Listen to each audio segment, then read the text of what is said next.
আল্লাহ তাআলা আমাদের হিসাব নিকাশ নেবেন। আমরা যদি ভালো কাজ করে থাকি আল্লাহ তাআলা আমাদেরকে ভালো প্রতিদান দিবেন, যদি খারাপ কাজ করে থাকি তারও শাস্তি আল্লাহ তাআলা আমাদেরকে দিবেন।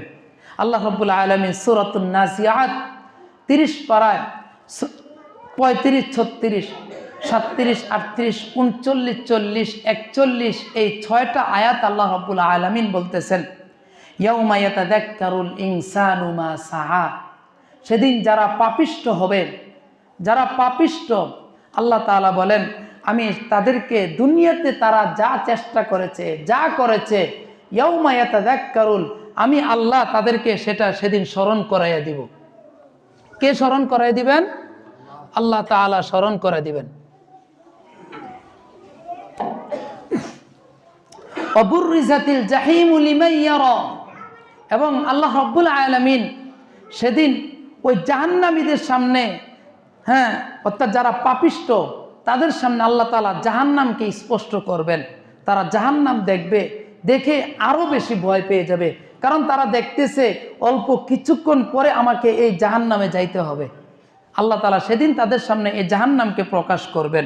ফাআম্মা মান তাগা, তারা কোন দল? তারা হচ্ছে যারা দুনিয়াতে আল্লাহ তাআলা হুকুম মানে নাই, যারা আল্লাহ তাআলার সাথে অহংকার করেছে, আল্লাহ তাআলার হুকুম মানে নাই তারা।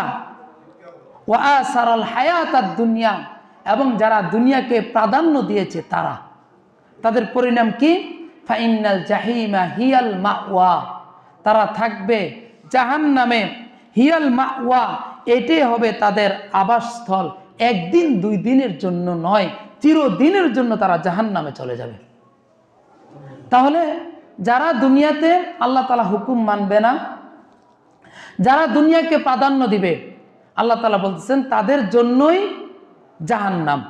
পক্ষান্তরে ওয়া আম্মা মান খাফা মাকামা রাব্বিহি ওয়া নাহান নাফসা আনিল হাওয়া, যারা আল্লাহ তাআলার সামনে দাঁড়াতে হবে, এই ভয়টা যাদের ভিতর ছিল, এই ভয়টা যাদের ভিতর ছিল যে আমাকে আল্লাহর সামনে দাঁড়াতে হবে, আজকে যদি আমি বদ কাজ করি, খারাপ কাজ করি, কি জবাব দিব আল্লাহ তাআলার সামনে, যাদের এমন চিন্তা ভাবনা ছিল, আল্লাহ তাআলা বলেন ওয়া নাহান নাফসা আনিল হাওয়া, এই চিন্তা ভাবনা করে তারা তাদের নফসকে নিয়ন্ত্রণ করেছে, শয়তান থেকে নিজেকে নিয়ন্ত্রণ করেছে।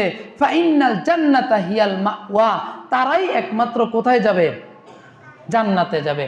হিয়াল মাওয়া, তারা সেখানে চিরদিন থাকবে। তাহলে সোজা হিসাব, আমি যদি দুনিয়াকে প্রাধান্য দেই তাহলে আমার জন্য জাহান্নাম,